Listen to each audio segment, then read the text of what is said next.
Whether Democrat or Republican, the conversation that happened between both countries revolved around three topics that affect those on both sides of the aisle and the border. We did discuss the wall. The wall that has held up Republican nominee Donald Trump's platform was discussed during his meeting with President Enrique Peña-Nieto in Mexico City.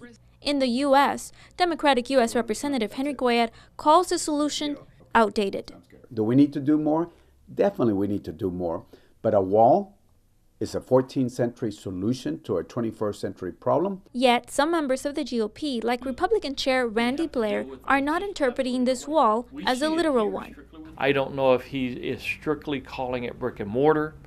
I hope not. I truly hope not. Electronic surveillance helps in areas.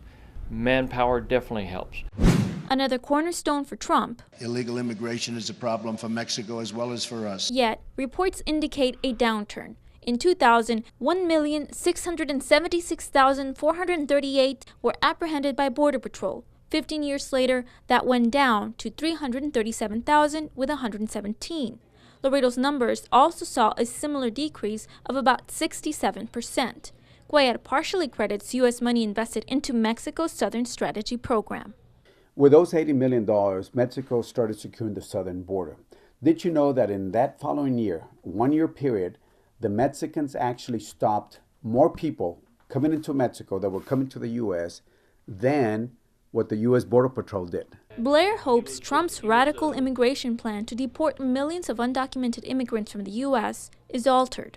Whether through visas, work permits, through something of that sort, but to also have a hard line on if they're criminals here. And finally, NAFTA has been a far greater benefit to Mexico. Trump wants to update the trade agreement, but Cuellar wants to remind him that when dealing with a country with whom we have $531 billion in total goods traded annually, it might be better to stay friendly. So let's treat them as friends instead of enemies.